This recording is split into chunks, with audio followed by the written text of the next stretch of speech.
Good evening, everyone, and welcome to this event run by the Centre for Geopolitics. Twice a year here, we run a geopolitical simulation for our students on the Polis MPhil program, taking either this term my own course on Britain's relationship with the Baltic Sea region, or Professor Brendan Sims's course on the Great Powers Today. And the goal of the simulation really is twofold. Firstly, for our students, it's for them to see government decision-making in practice. They've learned about the history of the process over, in the case of my course, 500 years, so they have a lot of experience to build on. But the key is for them to see how decisions are made in government, and through participating in a simulated National Security Council meeting in a UK context, they get to see that.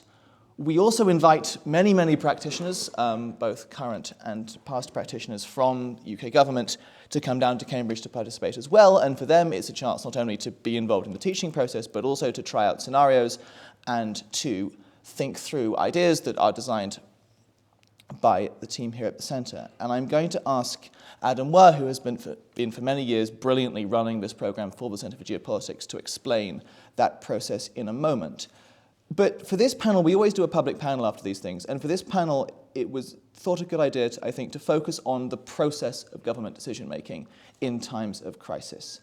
And from COVID-19, which is obviously very much in the news at the moment, to other moments such as terrorist attacks and the fall of Kabul, to the Taliban in Afghanistan, the last few years have seen the British government forced to really put its decision-making processes in times of crisis through their paces. And our goal here with this panel is to see that process, understand that process, and work out where the British government could do better and where our processes are maybe falling short, particularly in bridging, and in a Cambridge context, this is always important, in bridging the relationship between academia and government, and expertise and government in particular. I'm going to introduce our panelists in a sec, but first of all, Adam, I'd just like to ask you to come up to just summarize the simulation and the lessons we took from it today. Sure. So I'm just going to take 5 minutes to explain just a little bit about what we've done over the course of today, largely to spread the word, because it's a methodology that we believe in. It's about bringing the best of academia and the best of government together to think deeply about the challenges that we face. I myself am a career diplomat with the Foreign Office. That's what I still do for a living, but I was fortunate enough to come here and study on the MPhil about 10 years ago now with Brendan as my supervisor. And I think we identified this sort of lacuna in our worlds. We were talking about the same things in slightly different languages. And so we got our heads together and thought about how we might do something practical to bridge that divide. So in essence, just so you know what we've all been doing today, and we've got quite a lot of the participants in the room today, we simulate the COBRA room, or the National Security Council. We script a real-life, or true-to-real-life disaster based in a sort of historical reality usually and placed in the near future. And then we press a button and we ask our participants, some of whom are MPhil students, some of whom are former secretaries of state, to play the thing out for real. And we see where it goes. And we don't know where it's going to go when we start. And that really is the learning for us. For the professionals in the room, this is about a chance to reflect on how we do government. We get a challenge from the MPhil students, which cuts through a lot of the verbiage that we indulge in when we're sitting inside closed rooms in Whitehall. But for the students, we also are dealing with some of the brightest and best who are all hoping, most of them are hoping for careers in this line of work. And so we want to give them a flavour of the ambiguity and the reality of dealing with these crises and what it really feels like. And this year we were extremely fortunate to have not one but two former secretaries of state. So Douglas Alexander did a bravura performance as Scottish First Minister. Charles Clarke played the Prime Minister. And the scenario that we were looking at was a nuclear power plant in Belarus being overtaken by an unknown group, armed group, with the risk, and this is modelled on the historic example of Chernobyl, with the risk of a radiation release. And using the same weather from those days, the possibility that that release of radiation would find its way to Scotland and Wales in particular. So we were testing some of the stresses and tensions in the devolution model in the UK, which of course are at the fore at the moment in the COVID inquiry. So suffice to say, it put everybody on their mettle. But what we try to do is replicate this strange effect that you get in central government decision-making when crises occur, of the super tactical, how many iodine pills have we got and how do we get them from A to B, with the super strategic, what is it that Vladimir Putin is actually trying to do, and what, in doing the tactical thing, do we make our lives difficult at the strategic level. So you're all invited to drinks afterwards. There's participants, students who feel free to quiz about what they managed to do or didn't do in their roles. But as we talk about this today, we just always want to sort of communicate to our audience that this fits within a day where we're really going deep into the way that we make decisions in government. And this is one of the ways, because sometimes we get a hard time, where we're inviting challenge, and we will take that back. Indeed, thank you so much. So the next thing to do is to introduce our brilliant panel this evening, beginning with Douglas Alexander, who, as we mentioned, was a Secretary of State for Scotland and Transport, and then for International Development. He was elected as a Member of Parliament for Paisley South in 1997 and had ministerial roles before that. In recent years, he's been a senior fellow at the Kennedy School at Harvard, and is now the parliamentary candidate for Lothian East, I think. That's right. Indeed. And then next to him, we have Mike Hutt, who spent more than 3 decades as an intelligence officer in the Royal Air Force, recently retired at Air Vice Marshal, and is now a senior fellow at RUSI. And finally, Suzanne Rain, who, as well as being a visiting professor at King's, is also an affiliate lecturer for us here at the Centre for Geopolitics. Before that, spent 24 years in the Foreign Office with postings in Poland, Iraq, and Pakistan. And Douglas, I'm going to start with you and just asking a kind of big picture question. In the simulation earlier today, you talked about the relationship between expertise and government ministers such as yourself in terms of the relationship between knowledge and judgment. I was wondering if you could talk a bit more about that description and above all, what you think the ideal relationship between knowledge and judgment should be. Thank you. And firstly, let me say it's a great pleasure to have spent the day with you here at Cambridge, and indeed it's a particular pleasure to be on a panel with Mike and Suzanne, both of whom I'd like to thank for their many years of public service. Let me share with you a story by which to get into the issue of knowledge and judgment. I had almost no warning that I was about to become the Transport Secretary in 2006. Whenever people say during a reshuffle the work of government continues, that is complete nonsense. All that ministers are doing is switching between, as was the BBC News Channel and Sky, trying to find out what positions were left. My great friend and former colleague Des Brown and myself had both been told to stay in London at our desks that Friday when the reshuffle was happening. We took that as a positive sign because generally you're sacked remotely but brought into Downing Street to be promoted. So I phoned Des in the middle of the afternoon on the Friday and I said, what's left? And he said, one of us is going to be the Transport Secretary and the other is going to be the Defence Secretary. We're both going to command an army of thousands in uniform. Just one of them are going to be a bunch of clippies. So in that sense, you have no preparation other than when you are finally appointed. And so I was appointed at about 4 o'clock in the afternoon on the Friday and left Downing Street with 4 ring binders of information before arriving at my department formally on the Monday morning. Now, notwithstanding all of my best academic training and efforts, absorbing 4 ring binders over the weekend and sounding credible on every detail of transport policy is beyond any human being. And in that sense, that brings me to the critical responsibility of any Secretary of State to work effectively in tapping into the domain knowledge of their officials. And the point I was making in our simulation earlier was to say, I was always very clear with officials that they had the domain knowledge. I was very reliant upon their expertise, But ultimately, I had the responsibility as the elected decision maker to frankly live or die by the judgments that I made, but I needed their help to get my level of knowledge to a sufficiently high standard that I was making a considered and informed choice. And in that sense, it was a great privilege for me. One of the great delights of ministerial office is working with the British Civil Service. They were genuinely outstanding officials, but the best officials, if you like, were translators, as well as having deep domain expertise in their field of policy.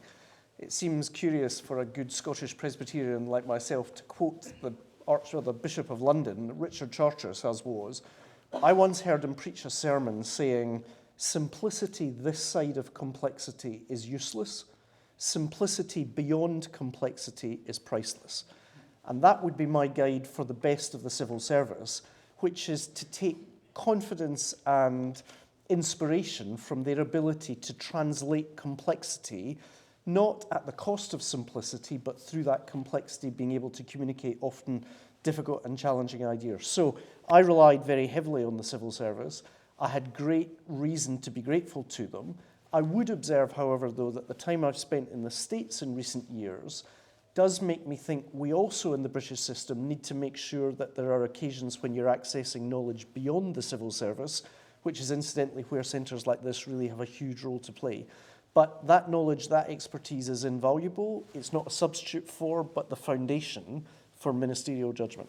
I want to come back to that experience in the United States at the moment, and particularly on looking beyond the civil service for expertise and knowledge. But Mike, to come to you, when your minister turns up with his ring binders that he may or may not have memorised perfectly, you are in the room to brief and guide.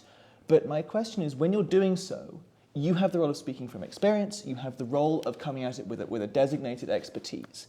What's the relationship between those two, and how do you, as someone who is trying to guide and advise and warn as well as brief, let experience shape that process, and how do you balance those two things? So I think I'd agree with Douglas that often it's about distilling complexity, really simply. So, for example, if I was talking about the difference between Al-Qaeda and ISIL, I would say Al-Qaeda's great strategic achievement was to basically create the narrative of the West v Islam. If I was talking about ISIL's great achievement, it would be the democratization of terrorism. And it might be that the briefing would be as simple as that, just to get that concept across. I think the experience comes in reading the room and reading the individual that you're dealing with. And the expertise is obviously the kind of the deep professional expertise that one has gained over a decades-long career in particular areas. Quite often, by the way, military officers and officials are also briefing on areas where it isn't their expertise, because we're also generalists at heart. So there's just something about capturing that as well. More things to come back to. But before we do, Suzanne, and on this point about expertise, actually, I once used the phrase evidence-based decision-making in your midst, and this didn't go brilliantly. But I was wondering if you could talk a bit about the relationship between three things that we often think of as similar, which are evidence, expertise, and analysis. But they're actually quite different in how they present. I was wondering if you just talk about that a bit. I have to simplify this, yes. Otherwise I'll go on for hours. I'm on a one-woman crusade against evidence-based decision-making, and I know that obviously it makes sense to take decisions based on evidence, but the problem is that in most cases where you have a really complex problem, and often particularly when you have an unfolding situation, you haven't got the evidence. You have fragments of information, you've got press headlines, you've got a desire to do something before it gets worse. And if you wait to get the evidence, you will be taking the decision too late to get ahead of the problem. So for me, I think something has happened with this word evidence that is at risk of undermining our ability to anticipate. So I would say, think really carefully about whether you need evidence, and I've worked a lot with the police where the standards of evidence are pretty high, or whether actually what you want is enough information to inform a decision. Or sometimes you're simply going to be in a situation where you're not going to have the amount of information that you want to inform a decision. And that's where the analysis comes in, because when you've got fragments of information, you've got clues, you've got an unfolding situation, you need to have a part of the process, and in the UK system we have professional analysts in most government departments who work in a sort of coordinated way towards the centre where the Cabinet Office brings it all together, but it's, you know, I'm sure every country does it slightly differently. But the role of the analysis is essentially to put those fragments together such that you can present your ministers with a common baseline understanding of where we are at the moment. And also that analysis should be, if it's any good, it should be using the sort of knowledge and experience of the analyst to say, this is where we think we are now, but based on what we know and you know, all the things we've seen before, these are our projections of what might happen next, and not horizon scanning, this is what's going to happen in 50 years. Let's just think, these are the 5 things that might happen tomorrow on the basis of this. So that's where the analysis comes in, and that then feeds into the conversation about what we do about it. That gets to another thing that, Douglas, you brought up in the simulation today, which is honesty. And honesty from officials coming through, and also honesty about on what they're basing their decisions, right? Is this some kind of we know the answer moment? How, in your experience, how have civil servants found it being honest to politicians? What advice would you give in that process? And how, looking back in your time of government and looking forward to governments of the future, how can we get a more honest conversation? And do we need to get a more honest conversation between expertise and the state? Honestly, I wouldn't, reflecting on my time in office, suggest that there was anything other than honesty as the hallmark of that dynamic. But it's an extraordinarily precious thing that can be lost quickly, that relationship of trust between senior officials and senior ministers. It is a sacred thing in my mind in terms of the operation of the British system. And that relies on ministers engaging with intellectual curiosity, at times with humility, which is not always a word one associates with politicians, and with mutual respect with officials. And indeed, it requires officials to recognise that ultimately they have the great privilege of influencing and shaping the thinking of ministers, but in our democratic system, the decision makers ultimately are the ministers as distinct from the advisors. So I don't think per se there is a problem in terms of honesty. I would say, how do you develop deep relationships of trust with officials?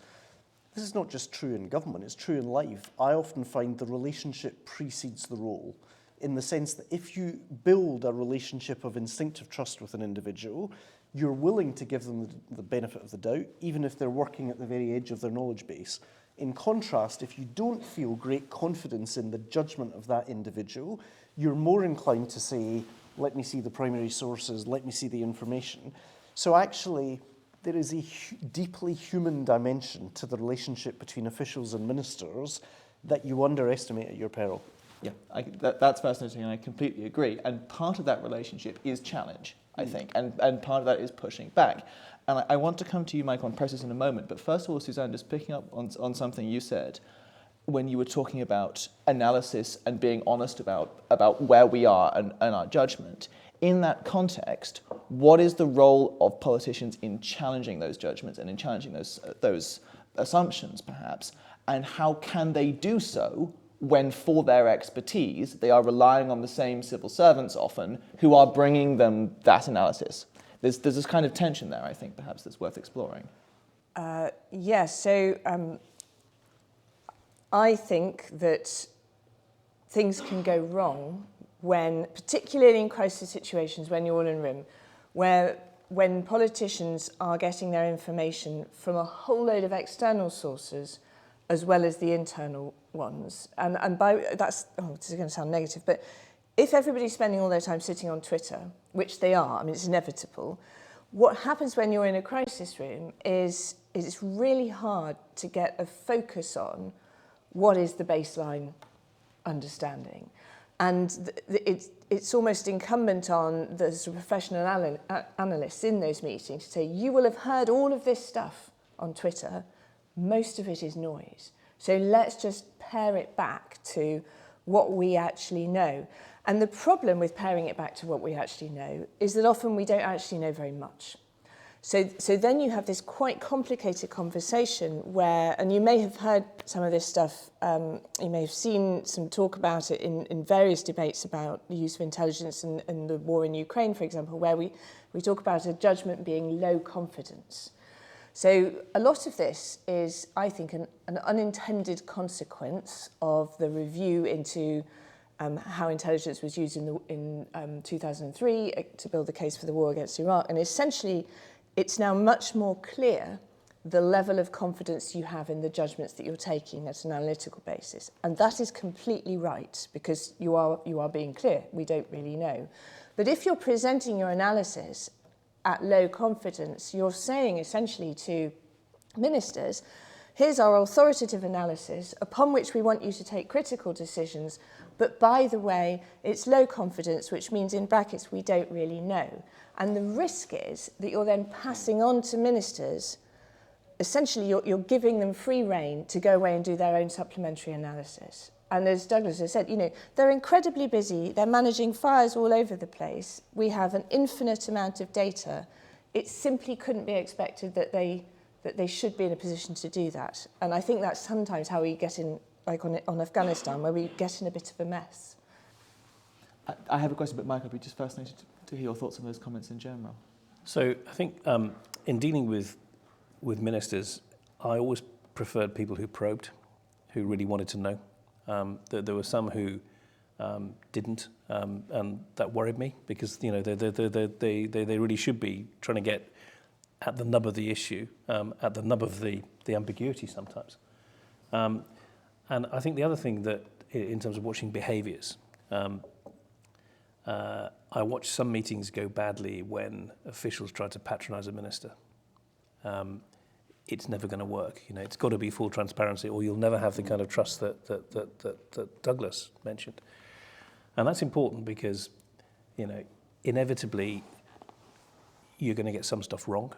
And if the minister knows that and has the confidence that actually you've been pretty upfront right through, and I'm probably going to be pretty upfront of, we got that one wrong, then the relationship can continue. As soon as it's gone, and you may as well just go and get someone else. And what's notable, and we've maybe seen a bit of this with recent news stories, is that the UK government has a very specific and directed response to crisis. There is a meeting that is summoned. We often talk about snakes called cobras at this point, and that responds to that crisis. I'd like to follow up, because in those initial crisis meetings, there's one sort of, and we felt this in the simulation today, actually. There's a feeling of excitement and tension that drives decision-making.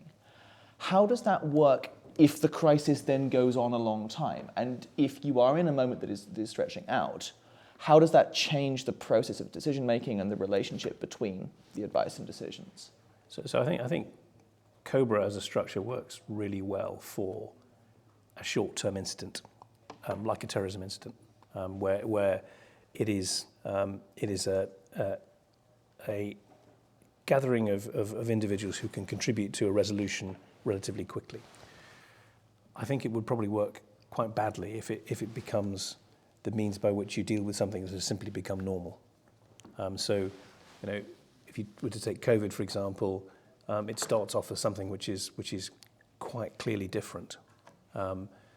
Within 3 months, it's normal, and that I think is where the specifics of COBRA are not well suited to dealing with that. Mm-hmm. How was your experience of COBRA in similar meetings and the way they run in the British state? I think Mike's right. COBRA is better suited to the immediacy of an immediate crisis. But I suppose my slightly heretical point would be structures matter, but so too do the individuals. I was in government under both Tony Blair and Gordon Brown. We had a committee called NSID, the National Security and International Development Committee. When we lost office in 2010, to great fanfare, David Cameron, as the incoming Prime Minister, established the National Security Council. And this was deemed to be the embodiment of coordination at its best, Whitehall aligning. And if one, as I did from outside of government and indeed outside of politics, observed the catastrophe of the withdrawal from Kabul, the NSC was nowhere to be seen. So in that sense, structures are not an alternative to ministers showing up and taking responsibility. I mentioned Des Brown earlier. coming back to Mike's point, Des always said the single most important conversation you would have with your officials was the what's really going on conversation. And you're aiming for a relationship of trust within your department and beyond your department where you can have a candid what's really going on conversation. If you think about the relationships any of us establish professionally or in our personal lives, vulnerability is the site of intimacy and of trust. Nobody builds relationships of trust by saying, I've got this, it's all fine, because at that point you're vulnerable to one thing going wrong. So actually the relationship that's established at a senior level of government is critical. So for example, I got married when in 2000, I should know the date, my wife would give me a row if I couldn't. It's being recorded. Yes, I was just saying, there were very few politicians at my wedding, but two of the politicians who were there were Des Brown and David Miliband, who went on to respectively serve as Defence Secretary and Foreign Secretary when I was serving as International Development Secretary.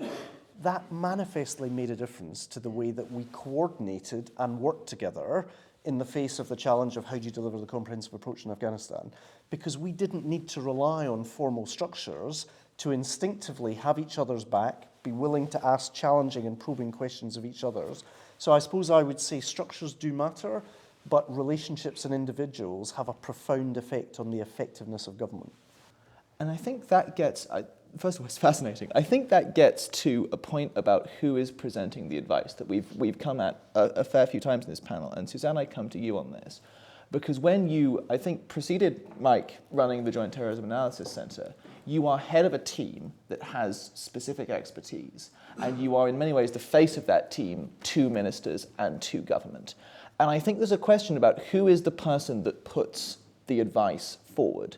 And where in the kind of ladder should that be? And I was wondering if you had any thoughts on that, particularly in light of positions like, say, the Chief Scientific Officer or the Chief Medical Officer, or roles like that, where their job is really to summarize expertise from across a broader area, including stuff that may not be their own background or training, and then present that to ministers. So just on that sort of ladder question. So I think it's really interesting. It's something I've thought about quite a lot, actually, because the structure in terrorism is different because of the threat level system. So, I mean, there's a whole nother discussion about essentially the post-Iraq absolute commitment to the independence of the analysis and assessment from any sort of policy influence. So if you're part of an assessment, the government assessment machinery, you are free to do that assessment and produce your judgments regardless of policy imperatives, and that's really important. The extra thing on the terrorism side is that freedom or that responsibility includes the setting of the threat level. So that's not the politician, it's the analyst. That's different, I think, in large parts of the rest of government, where essentially the scientists or the analysts provide advice, and then politicians can decide whether or not they're going to do anything about it or not. I mean, in a way, the threat level is also advice. You can decide whether you're going to follow or not. But there's a set of things that, response levels, which the police or the Foreign Office do, will hang on it. And the politicians can't do anything other than sort of watch in horror, in a way, as you're doing it. But I think that, Hugo, the reason I'm saying that is because I think it's really important, because as long as Mike said, as long as you get it right enough of the time to continue to be taken seriously, it means that the decision gets taken before it gets put in the public view. And one of the problems that can happen, essentially, if it becomes an analytical free-for-all, is that it's a lot harder to stick with the baseline analysis upon which the decisions are taken, because someone else can come in and say, well, I've seen that analysis and I disagree. And so my view, and I know this is not shared by everybody, is that it is better for that analysis essentially not to be shared with the whole world. Because if it is, the whole world piles in and says, in fact, I don't think Ebola is going to spread to this year or whatever. So I don't know, Mike, whether you agree with that. You might not. I think it works very well in CT because it's just so black and white. That's counter-terrorism. We don't use acronyms. And I think it's really interesting because clearly people they're aware that you're about to change a national threat level, say. either because it's a routine thing, it's the kind of 6 months is up and you're reviewing it, or because an incident has happened. You know, it might be there's been an attack in Paris, which may reflect on the threat level in the UK, and you know, people will try and influence. I had instances where a high commissioner in a country called the desk analyst and said, "Don't call this terrorism." I had incidents where, and it was inevitably going to be the police, wasn't it? Tried to sort of nobble me when I was about to change the UK national threat level. And that's fine, because you just kind of push back. I never had an incident where a politician tried to do that, which I think is really, really indicative that folks understand, particularly where JTAC sits and its role in doing it. And I think actually that, you know, probably one of Tony Blair's best ideas, actually, putting everyone in the same room and giving it independence. Yeah. I want to get back to something that, as a historian, I was delighted to hear from you, Douglas, which is the balance between individuals and structures. And one structure, and we've had it mentioned sort of implicitly in the reference to the Butler report, actually, is cabinet, which is so central to the way UK decision-making in a more long-term context is supposed to happen, but is not usually a home for crisis response or anything like it. What should the role of the whole cabinet be in moments of national awareness, moments of national crisis? And how should that play into the wider system? I think that partly depends on the character of the crisis. So Charles Clarke brilliantly played the role of Prime Minister in our simulation today. Charles was the Home Secretary at the time of the 7/7 bombings. I was attending Cabinet as the Europe Minister. That was a day during which Tony Blair was at Gleneagles chairing the G8 meeting. So John Prescott, the Deputy Prime Minister, was in the chair of the Cabinet meeting. And we were reminiscing at lunchtime. I remember officials bringing in messages to, respectively, Charles Clarke and Alistair Darling, the Transport Secretary. At Charles and Alistair's initiation, the Cabinet meeting broke up, and immediately a COBRA meeting was convened downstairs in the Cabinet office. And I tell you that story because I went back to the Foreign Office and had literally nothing to do as the Europe Minister. This was, in its character, a domestic crisis. We were not yet in a position where we were communicating with embassies or anybody else. And I clearly remember that afternoon, as thousands of Londoners walked home because the tube was cancelled and buses were cancelled, realising that I should join them because there was literally nothing for me to do. The reason I cite that example is crises either are all-consuming or render you completely irrelevant, depending on your ministerial portfolio, and good ministers have the humility to know which category they're in. The last thing that Charles needed was the Europe Minister blundering around a conversation where he was trying to deal with Sir Ian Blair or decide with Alistair what needed to happen in relation to the tube. And in that sense, in that kind of crisis, it was entirely appropriate that effectively a subgroup of Cabinet moved themselves into COBRA, the Cabinet Office briefing room A, and got on with the crisis. In contrast, I was also in the Cabinet at the time of the global financial crisis, which was a slower burn crisis than people remember, with Lehman Brothers going down and various iterations of the crisis. Naturally and appropriately, a whole number of decisions by Alistair Darling, the Chancellor, and Gordon Brown, the Prime Minister, came for discussion and approval during regular Cabinet meetings that took place on a weekly basis. So I don't think we can have a kind of cookie-cutter, one-size-fits-all. If you like, the ministerial and structural response needs to reflect both the timescales and character of the crisis in question. Okay, thank you so much. I want to get to questions from everyone in the audience because we have a fair amount of time, but I want to sort of let everybody come in and pick this thing apart. I do have one last question, which is for all of you, because all of you share the distinction of having worked in government, but also have experienced academia and spent time among academics. And I'm curious what you think that we academics misunderstand most about government decision-making and government process.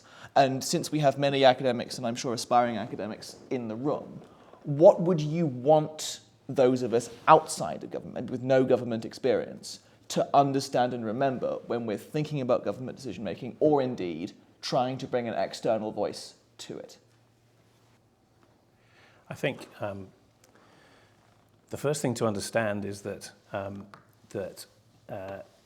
structures are not necessarily as formal as you might think, and they can be quite personality dependent. So, for example, one prime minister might be almost addicted to cobras.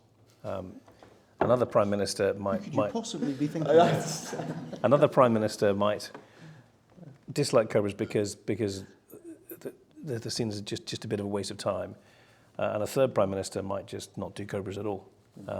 So as you try to understand the way that the government decides, particularly if you're a historian, start realizing that it is not completely consistent all of the time. I think the other thing that I think academics sometimes misunderstand about not so much ministers but the way that officials write is the need for brevity. More than a page is not going to get read. It's as simple as that. So the ability to actually be really succinct. If it's really important, you might get to a page and a half. But beyond that, the individuals that you're dealing with are just too busy. They've just got too much to do, not enough hours in the day, and so on. So there's something about the ability to be clear and very, very concise. Suzanne. Yeah, we were talking about this exact question the other day, actually, Mike. And I think, if you're working government and you're probably working a 10-hour day and you're probably in an office which doesn't have any windows and you're getting about 400 emails an hour, so the opportunity to look up and out is hardly ever there, actually. And that makes it really difficult to engage with academics at all. And one of the things, I completely agree on concision. One of the sort of thoughts that I put out there a couple of days ago is that I think certainly sort of international relations academics tend to come at things kind of grand political theories, big ideas. Government doesn't think in grand political theories or big ideas ever. Sorry, Douglas, maybe yours will. But actually what I suggested to people the other day is it helps to start with understanding what are the assumptions upon which government are basing their conversations on that issue. So what are the kind of baseline things that people accept to be the case? Like, Russia is a malevolent actor in Eastern Europe, for example. And then contribute if you have information or evidence or research which either fleshes out that assumption or undermines it and challenges. And that can be, and historians are really important here, I think, because historians can fill in background in a way that civil servants just don't have the time to. Thank you for the advert for the profession. Douglas, last word to you. Well, I should probably declare interest. I did a history degree as an undergraduate. But let me make 3 brief points. Firstly, my fellow countryman Neil Ferguson, who became a colleague in the Kennedy School, says the reason he studies history is that he is obsessed with the future, which I've always found fascinating. His basic argument being, if you're an economist or political scientist, you try and analyse the world through models, but if you like, history gives you a wider canvas by which to try and make sense of what's happening or what's about to happen in the future. I do think that conception of the role of history gives an appropriate place to the actions of our fellow humans and of individuals. And my second point is, the clue is in the title of this centre. It is not the Centre for Geopolicy, it's the Centre for Geopolitics. And politics is a deeply human endeavour that is about the exercise of power, about how we live well together, and what are the rules, the norms, and the standards by which we live together. And quite often in the academy, I sense there is not a full enough appreciation of the craft and the distinctiveness of politics as a discipline. And again, if I was to make one final point, it would be too often in the papers that I read, there is an overweighting of rationality and an underweighting of emotion in the manner in which decisions are taken. So contemplate Russia's invasion of Ukraine. Most Russia watchers in the academy judged that it was completely irrational for Vladimir Putin, with 150,000 troops massed on the border, with every European leader beating the door to the Kremlin, to move beyond coercive diplomacy. And actually, it was the brilliance of the intelligence agencies who said, no, this is going to happen. And in that sense, one of the lessons I draw from that is, how do we ensure within the academy there is a deep understanding that great powers can act in an irrational way? That's certainly one of my learnings out of the events that we've witnessed in Ukraine. And in that sense, I think appropriate weighting of emotion as well as evidence, the personal dimension, and indeed the fact that politics involves humans as well as structures, I think is something that in addition to the brilliance of the academic papers that we read, would do well to be considered. Well, that should have guaranteed some more students for our classes next term, for which I'm very grateful. All right, we'll keep this as an open conversation and a flowing one, but we'll take a couple of questions. Let's try and exploit our panelists by keeping them as brief as possible, please. Yes, you, sir. In crisis management, when you're having meetings, how do you manage the clamour from outside, from media and other actors to do something? Because that involves, obviously, incomplete intelligence from the public's point of view, and also the desire for something to happen. How do you blend that into your decision making? Terrific question. Suzanne, if you would head off. Let Douglas go first, and then I'll... Okay. I think it's a genuinely brilliant question, and I wish I had a better answer. But one of the great and profound challenges of the advent of social media is we have lost even the structure to the day that used to exist when I was in government, which was that you were working to the 1 o'clock or the 6 o'clock or the 10 o'clock news, you were working to the print deadlines of newspapers. Twitter or X or whatever it's called these days has completely obliterated even those way stations in the course of 24 hours.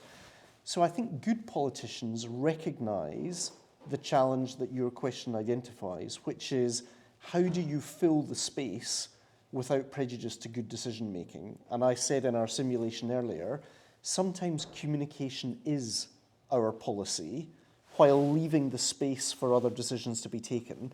And I think, if you like, the concertina effect of the media today, the sense of immediacy and that you need to act as you describe, I think probably places a heavier responsibility on public leadership and actually also makes it harder to sustain what I really believe is necessary, which is that public figures should be allowed private thoughts. In the sense that at the same time as you're broadcasting to the country, you need to be able to be saying to officials, this might be a daft idea, but what do you think about this? And that's a hard thing to achieve in the information environment of today. But I do think the best answer I can offer you is you do need to lean into communicating publicly. Otherwise, other narratives will take hold and you will just find yourself blown by the latest headlines on social media or in conventional media. Just as a quick follow-up to that, does that apply to Parliament as well in terms of parliamentary pressure and the need to interact with the House of Commons? Or do you think the last, 10, 15 years ago or so has seen that really decline as a force coming from outside?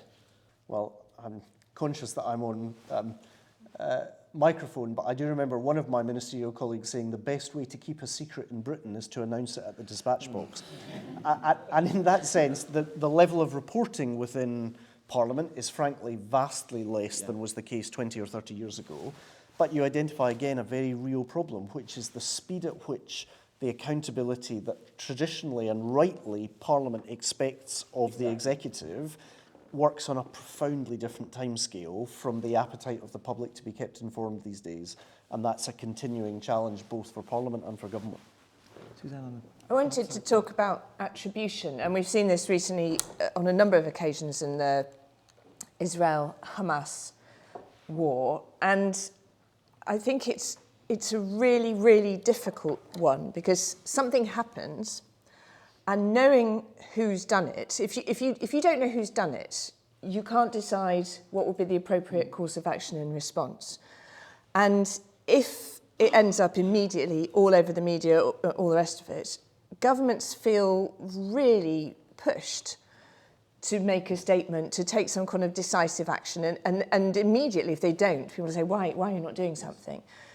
And that's all wrong. Because if you think about it, I mean, even with the most all-knowing collection of information you possibly can have, it's going to take a long time to get enough information. You could get enough so that you can say, on the balance of probabilities, we think it was these guys.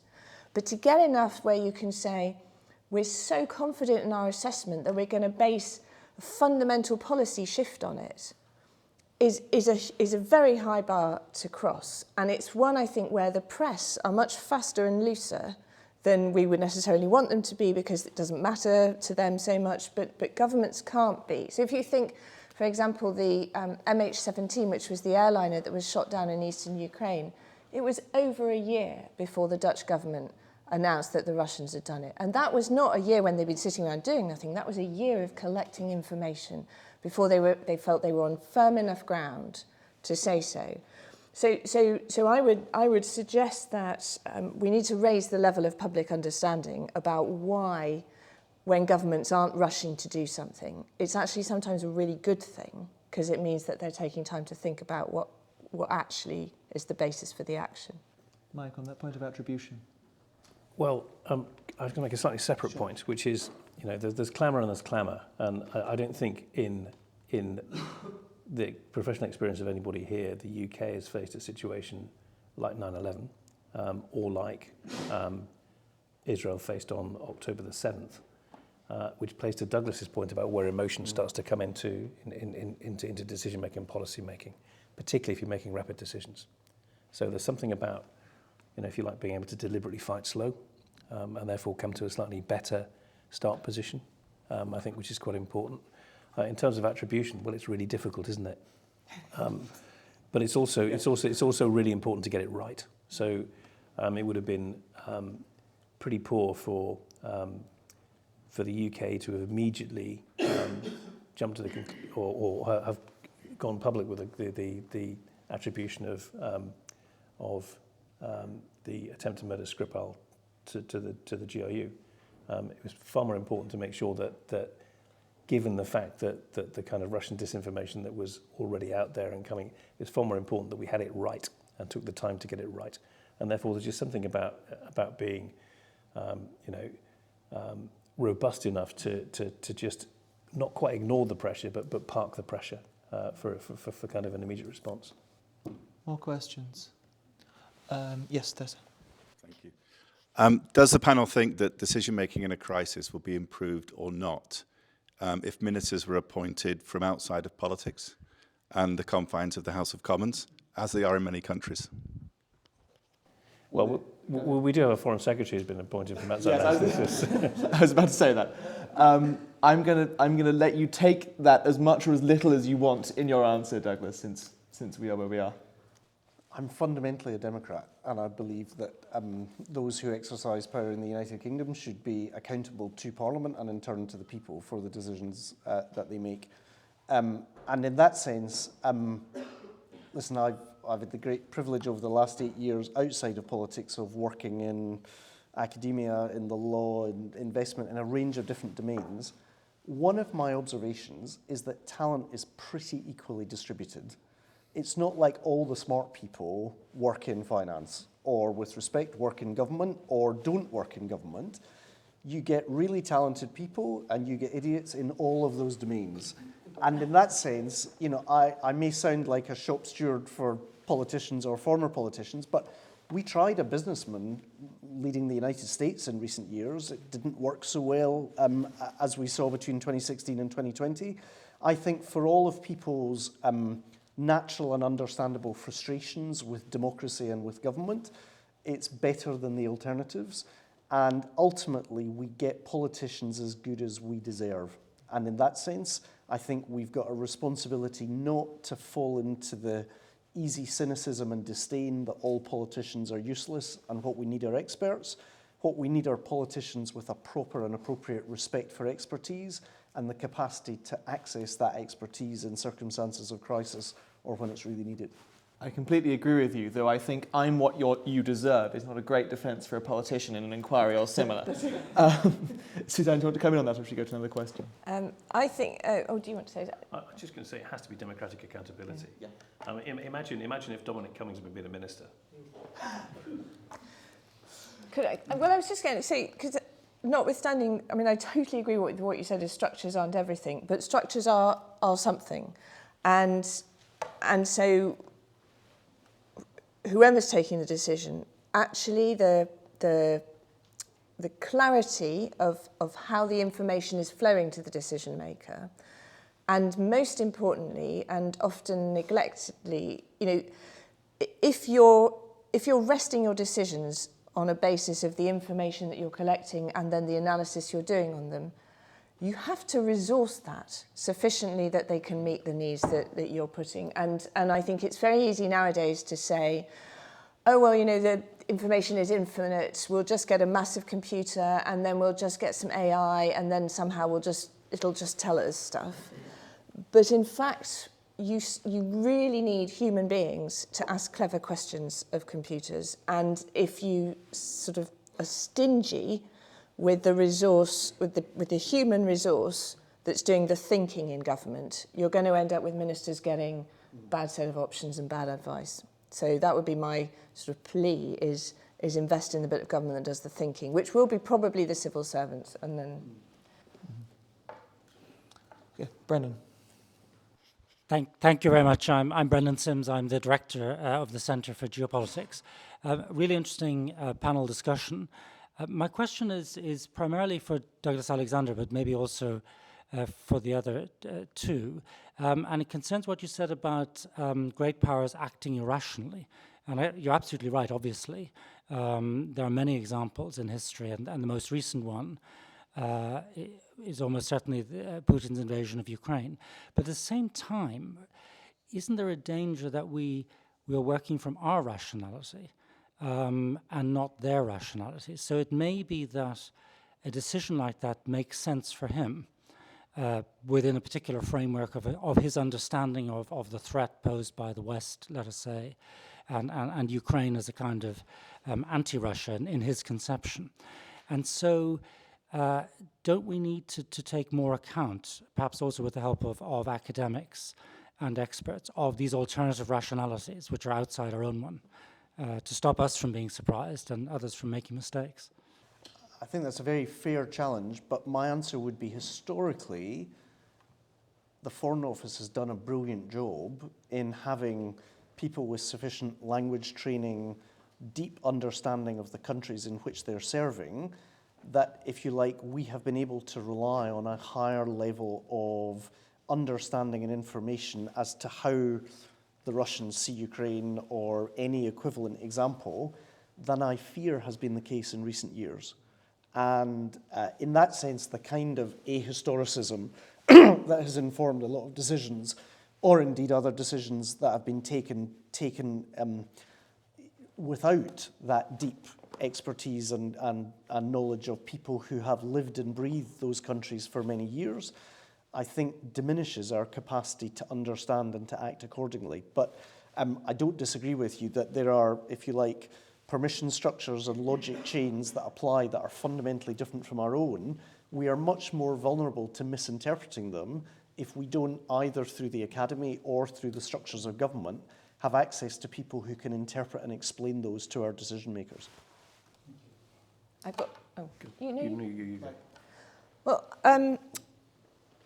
I've been reading Lord Butler's review of the intelligence of weapons of mass destruction before, where he wrote it in 2004. And one of the observations that he makes, which is a really interesting thing, because I think it's probably a mistake that we make again and again and again for resource reasons, is it was a first-order requirement to collect intelligence on weapons of mass destruction because it was a critical threat. And requirements are prioritised because nobody can do everything. You can't say we want to know everything about everything that's happening in the world. You have limited resource and you have to put it where you think the biggest areas of concern are. So it was a first priority to collect information on that. It was a lowest priority to collect information on the politics of the Iraqi state. And I think that is a natural consequence. It naturally flows from approaching the world as a set of threats. And it's very difficult to do anything about that, because if your job as a government is to defend your people from all the threats against it, you are going to approach the world as a set of threats. But actually, you know, if you had been able to apply the same level of resource into really understanding why Saddam Hussein wanted everyone to think he had a greater capability than he did, which in retrospect is obvious because he wanted to look frightening so that we didn't attack, which is the exact opposite of the effect that we wanted to get. You know, that all required massive investment into something that people just thought, well, we haven't got the resource to do that as well. So balancing that off, I think, is quite an interesting. It's a lot hard. It's a finer decision than you think it is. Addressing Brendan's question directly, there's almost something about having the ability to get beyond your own rationality, and I think, you know, I mean, counterterrorism is an obvious one. We wouldn't do that. How would we behave like that, et cetera, on a human level? But I think it also applies. It really applies to you know, Putin in Ukraine. It isn't as though he didn't tell us by writing a 6,000 word treatise on the indivisibility of Russian Ukrainian people. But our own rationality prevented us from getting to his point of view, I think. Can I just add one other point, Brendan? I think it also changes our expectations of officials, because one of the things I became very conscious of when I served in the Foreign Office a number of years ago was it used to be the case that if you were a British Foreign Office minister, your principal and often only source of information were the desk officers or your ambassador in country. Any British minister worth their salt now has the capacity to Google any newspaper or open source of information on any country in the world from their desk. And in that sense, if you like, it comes back to Suzanne's point earlier, I think we have a reasonable expectation now that we will, within the British state apparatus, have the capacity for expertise and analysis, because actually we're in an information-rich environment in which the job of the officials to assist the minister is actually to say, this stuff doesn't really matter, this stuff's really important in forming your judgment as to how decisions are being made in foreign countries. There's a point there about open source intelligence that I want to get into in a moment, but we'll take some more questions, including, I have a bias towards the front, so if anyone at the back is putting their hand up, please put it up very high. Nope, okay. Right at the front then, yes.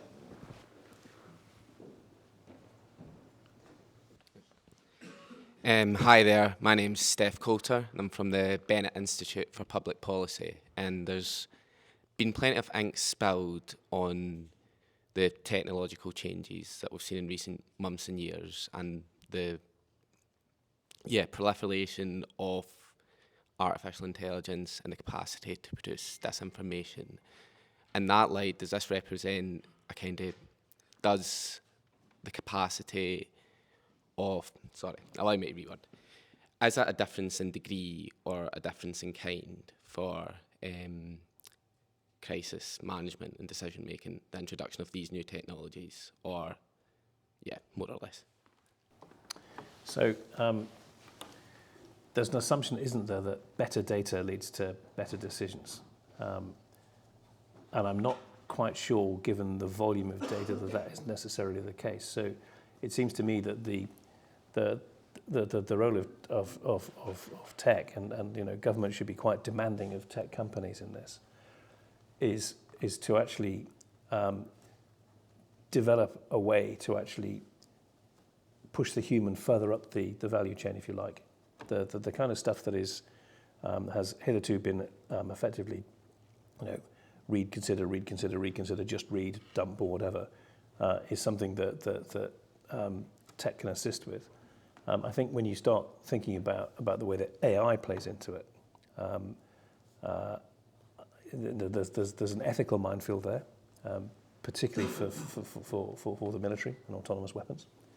And there's a practical minefield too, because for political decisions, because some political decisions are going to, you know, you instinctively think that data is going to make this better, and you know, COVID would be a good example actually.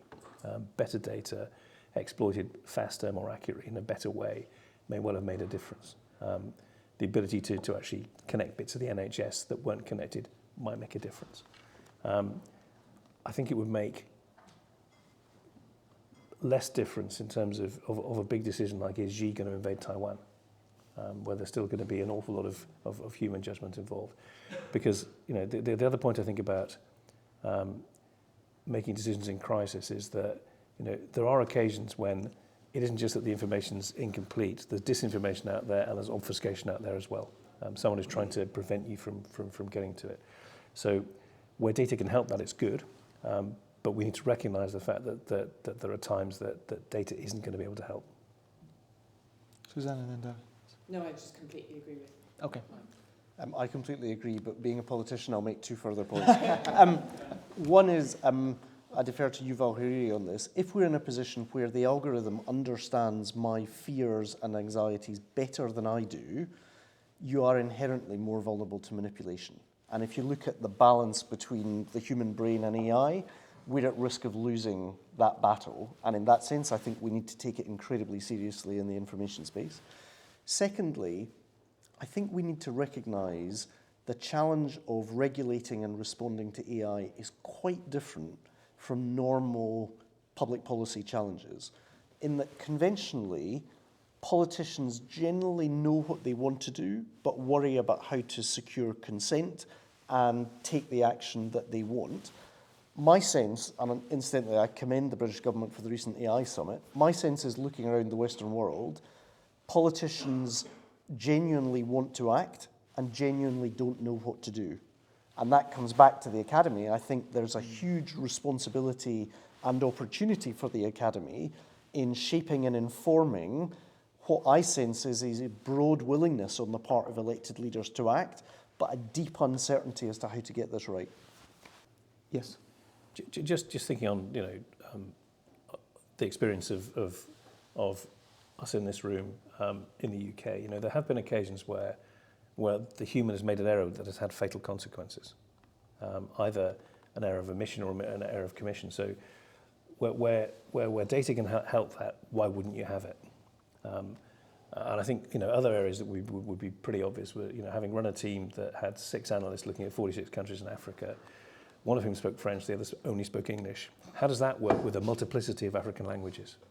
So if AI can help there, then let's have it. I just want to ask a sort of a half question on both of those, which is about the role of more and more data in making it harder and harder to convince.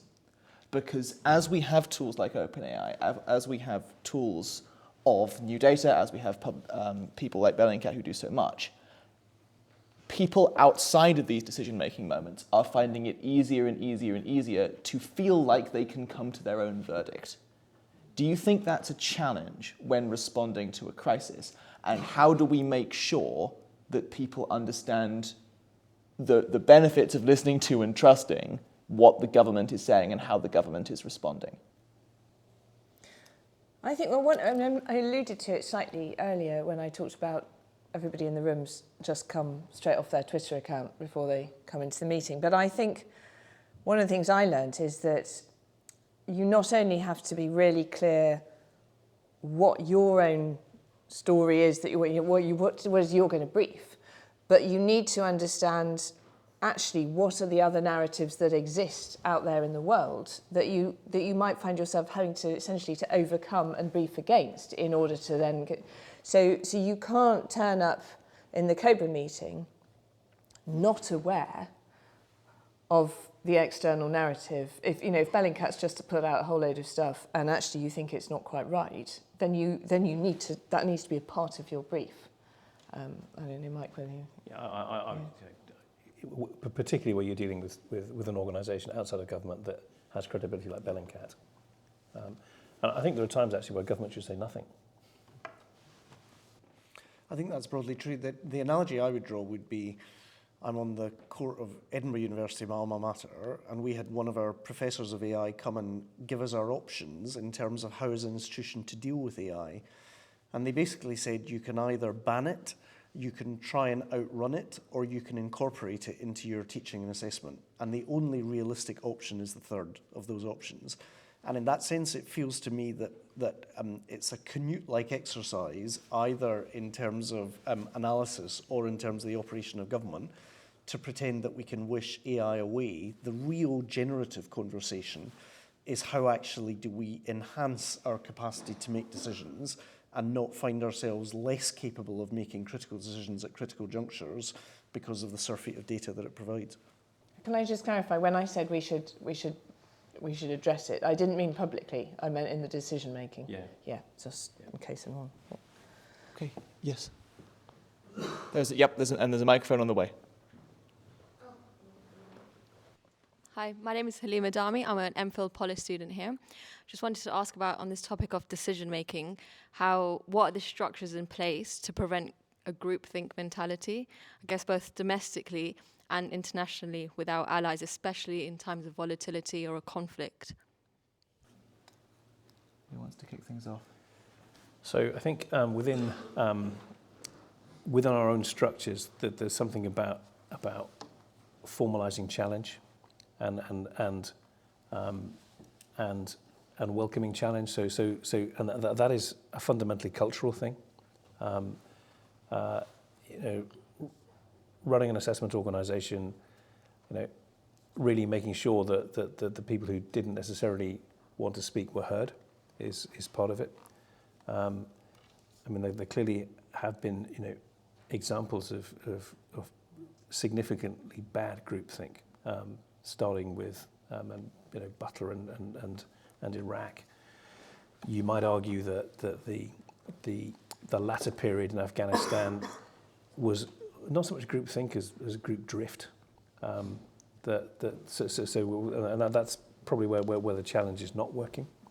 And I think the final point I would make is that the challenge has to go both ways. So it has to be right for a junior analyst with expertise to challenge upwards, but by the same token, it has to be right for a minister or a senior analyst to challenge downwards. And it's how you enable that and build a culture where that can happen without anybody feeling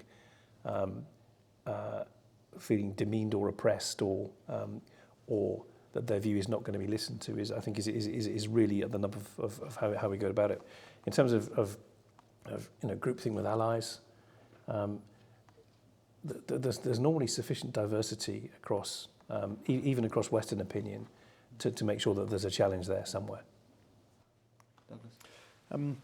I think diversity is important because it establishes, or is at least a stronger foundation for cognitive diversity and how people think and come to the same challenge and the same problem.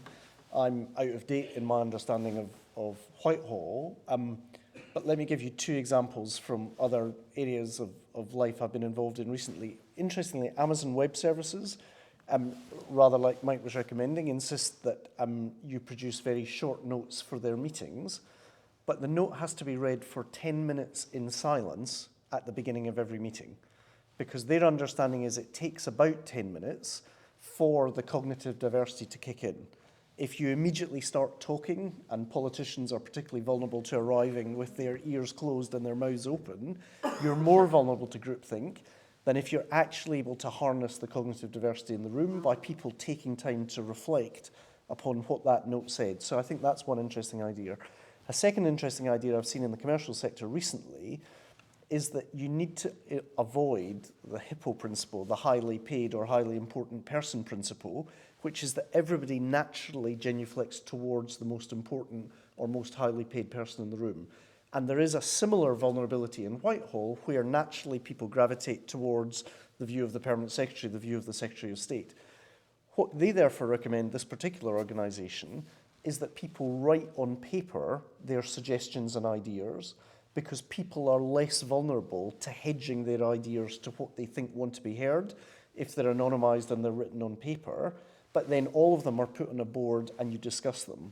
And that organisation at least argues that strikes a better balance between the cognitive diversity of the group and the wisdom of the crowd, which you're trying to harness by analysing what you've heard. So in that sense, I think there's quite a lot of really interesting work being done as to how to make sure that we've got cognitive diversity. And when I look back on my time in Whitehall, I'm not sure we were applying those lessons as wisely as we should have. Suzanne and then back. So I'd like to assure you that the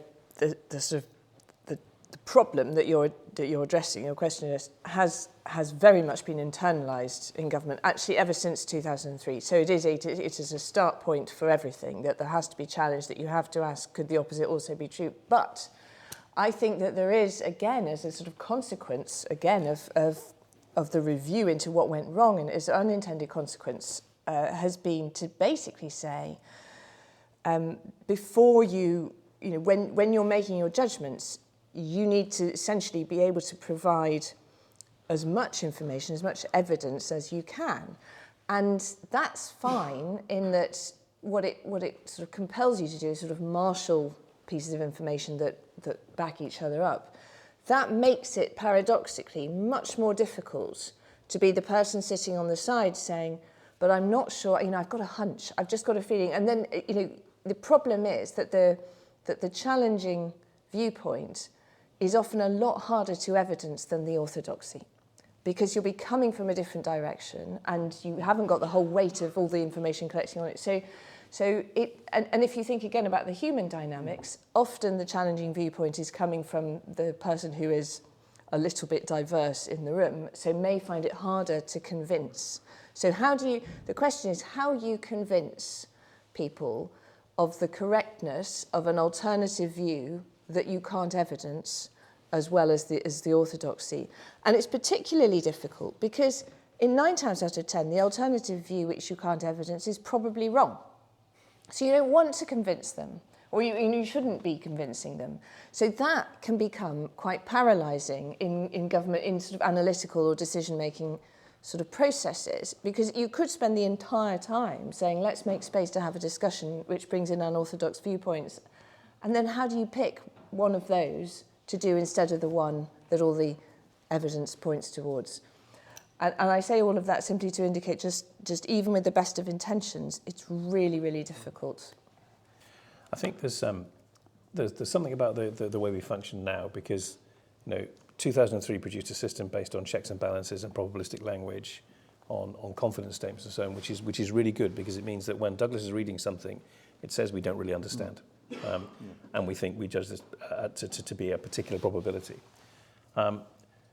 What it is also, I think, at risk of producing is a system that defaults to the likely but low impact rather than the unlikely but high impact. And it's something that we wrestle all the time with actually trying to resolve, which is sort of where Suzanne's talking about the when there was I think actually it was Sharon on Diane who said that, you know, Musha Diane would have 97 good ideas, 100 ideas in a day. 97 were rubbish and should be discounted immediately. 2 merited further investigation, and one of them would be brilliant. So there's just something about a system that can cope with that kind of individual and get to the high probability or low probability, high impact. And I don't think artificial intelligence is ever going to help you with that. No. Actually, it's amazing how often we're coming back to the Butler report, which I think anyone can read. Though if we're supposed to be keeping things to 1.5 pages, the Butler report really didn't do that. That's why nobody reads it. Yeah. Well, no, I was sorry to say this, but I think the first chapter should be required reading for every person studying history or international relations. The first chapter is just brilliant. We have a bit of time for more questions, so we'll keep this rolling. Adam. Yeah, it's just actually a bit of a response to the point about AI, because it keeps coming up, and the simulation model that we run here is entirely analog, and it's based on historical precedent. So today's example was taking the current strategic balance or lack thereof between Ukraine and Russia, a near past event, which was the armed attacks on the Zaporizhia plant, and a historical example further in the past, which was the Chernobyl incident in 1986.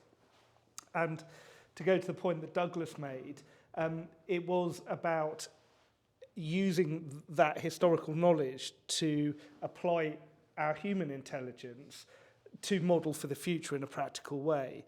Now, I and others have tried to experiment with some of the models. I'm often asked about it. Now, ChatGPT it can be quite helpful in like putting out a 3-page like policy document that sounds convincing and is useful for the purpose. It has, as far as I can determine, no useful predictive ability yet in any application that could bear any weight in government. So it's not even feasible, despite the fact that defence in particular are putting billions into it. So there's a long way to go before AI really has a direct impact on decision making.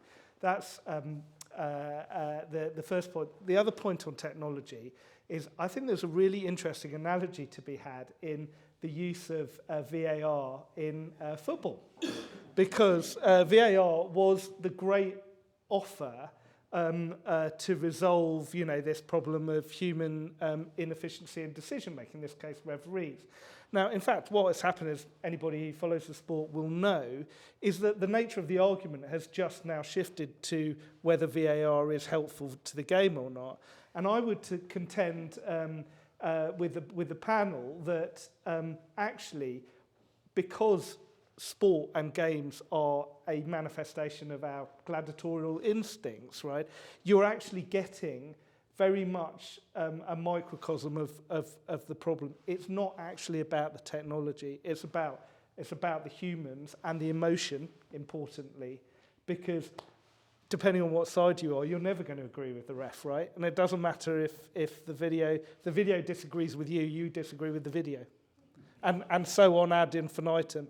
And from my point of view, somebody who studies and thinks about decision-making in government, that is why I'm really sceptical that AI will ever really replace the predictive capability of the human expertise. AI is just VAR. Go. So I'm going to come back with a cricketing analogy, actually.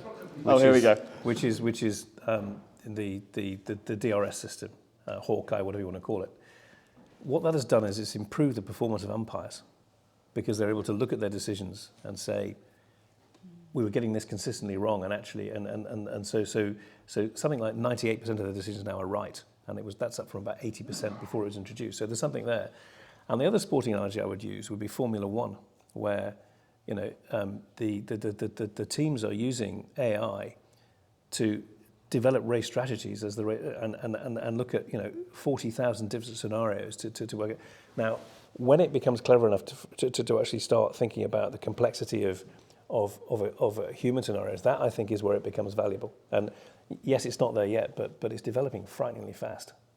I think we could go down a whole rabbit hole of AI as sporting events, which I'm quite keen for us to avoid. So we will go to another question, and I'm still conscious I'm not taking questions from the back, so if there are any, please raise your hands. But for now, right in the front row there. Thank you. Hi, I'm Jim McPartley, and I've done the MPhil here, and I'm a serving Air Force officer. I was the Chief of Staff in the MOD crisis team for the evacuation of Kabul. So my question is about when we have a crisis that has an international dimension and how we get around the idea of where we might have different priorities to our international partners. We might have different policy constraints, and the gearing in terms of the pace that we're working at, it isn't all matched up. So how do we get around that aspect when there's a heavy reliance on our international partners? Mike, I know you're going to want to come on this, but I'll go to Douglas first. Well, firstly, thank you for your service, Jim. I visited Afghanistan more frequently than any other minister between 2007 and 2010 in my capacity as Development Secretary. And that was partly because, as I say, I worked very closely with David Miliband and Des Brown. I had a deep sense of responsibility that if I had constituents stepping out in front of the wire every single day, then the Department for International Development, along with the MOD and the FCO as was at the time, had to show up in every possible way to make that potential sacrifice worthwhile. And I found the manner of our disengagement from Kabul deeply troubling, given the depth of the commitment and the sacrifice that I'd observed from British personnel in Afghanistan during the campaign. One of the things I found most challenging about it was when your friends and allies disappoint you, in the sense that in the 6 years that I was at Harvard, I worked very closely with Jake Sullivan and with others, and when I observed colleagues and friends stating that there had been no contact with NATO ally leadership prior to the American engagement, I found that deeply upsetting in a way that perhaps if someone like Donald Trump had done it, I would have expected no better. But in that sense, it comes back to the human dimension in politics. It is incredibly important that when there are relationships with allies that are challenged by immediate events on the ground, the relationships matter more, not less, point one. Secondly, of course, there are capacity constraints and operational challenges that you will understand better than I, but I regarded it, and I don't mean to sound overly partisan, as literally unforgivable that simultaneously the Permanent Secretary of the Foreign Office and the Foreign Secretary were not present at their desks overseeing those events and those actions on those days, both in terms of our obligation towards UK personnel, but critically towards many Afghans who had literally put their life on the line on behalf of the UK and the international effort. So in that sense, I think there are deep lessons to be learned, both about how the British state operates in those circumstances and also how we liaise with and operate with our closest allies. So I think the key at the stage where you're actually starting to run an evacuation, so late on in pitting, is you have to know your allies beforehand, and that both at the political level, but also at the kind of working level. So to be able to actually pick up a phone and say, what do you think is really going on around the airport, which is what we did to various countries who had folks in a position to assist, I think was important. So there's just something about, it's relationships again. It's about building the relationships over time, building the trust over time, so that when I called my Australian or American counterpart, they knew who they were dealing with. We had a professional relationship that went back several years, and so on and so forth. I just, and I'm not entirely sure if this answers your question or is a completely different point, but our whole system in the UK, and actually I think in many other countries as well, the intelligence collection, analysis, assessment system is geared towards an understanding of threats to you. It's not about understanding your friends. So you don't collect intelligence on your friends. You don't put diplomatic messages from the ambassadors in friendly countries through an assessment and analysis process to see whether the ambassador knows what he or she is talking about. So you end up with a much, much deeper understanding, actually, weirdly, of hostile actors than you necessarily do of your friends and relations. And that normally doesn't matter because, as Mike said, you've got that daily dialogue and the rest of it. But then there'll be moments where you think, well, who was doing the analysis on the strengths, the actual analysis on the strength of our Afghan allies or our Ukrainian allies or American decision-making? And the answer is, well, actually nobody, because they were our friends. And you end up with this weirdly one-sided view of the world, which is just of the bad guys. And I don't think that's quite right. Other questions? We can call a halt if we would like, but if not, there is a question in the front. Do you have a question? Yeah. I was just noting you brought a lot of different sort of what I would call academic approaches to, which was really fascinating, like psychology and Bayesian statistics and AI and process design. And I wondered if you felt, if you had to train up the civil service and the whole decision support system more, are there one or two of those disciplines which you say they are lacking? We need more human understanding, or we need more AI, or we need more Bayesian statistics modelers, or whatever? Well, I'm naturally going to say I want you to say we need more historians, but I feel like we've done enough advertising already. Any thoughts? I think it's a matter of objective fact that within the British Civil Service we lack certain depths of domain knowledge that you would expect, particularly around data science and the sciences more generally. If you look at the proportion of civil servants with qualifications in the humanities rather than in science, the equilibrium is probably not right. But I come back to the earlier point, what do I really want from those officials? Not only deep domain knowledge, but skills of pattern recognition and a capacity to communicate effectively. And the ability to say within this domain, there is something that you, as almost inevitably a generalist, as the minister making the decision, needs to understand. So we want a broad range of skills, but that needs to be supplemented by what historically we would have called wisdom, frankly, a capacity for judgment and a capacity for communication. And my observation is, notwithstanding certain domain expertise being lacking, the British Civil Service is pretty good at expertise and communication. Yeah, I think I'd agree with the point that sciences are underrepresented, particularly in the senior civil service. As an anecdote, whenever I was trying to build a team to look at a particular problem, I wanted a historian and an engineer in the team, because that gave me the kind of a complete diversity of approach and thought.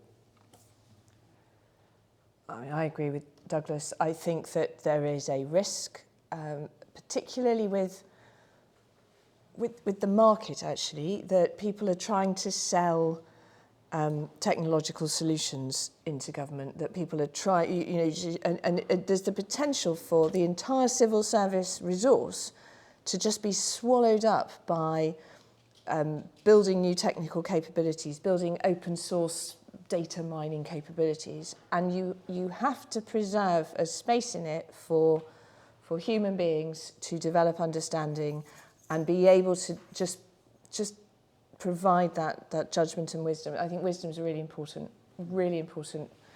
often sort of underappreciated. Could I just make one point? I should have made it earlier, but it brought to mind Mike's observation about the distinction between Al-Qaeda and ISIL. The best officials give you frames as well as facts. And that's unbelievably powerful and helpful in the decision-making process. So I don't particularly want an engineer or a data scientist who's able to tell me lots of facts about data science or engineering. It is invaluable to me to have somebody who can say, listen, what you really need to understand about this detailed domain knowledge are the following 4 things, and that's the basis on which you then begin to explore. So a facility for developing frames as well as facts, I think, is a core skill of giving that kind of advice. Okay, I've learned an enormous amount in the last hour and a half. This has been absolutely fantastic. And another thing that benefits expertise in decision-making is alcohol. There is some at the back. Please do join us for a drink. But before that, can we please thank 3 outstanding panelists.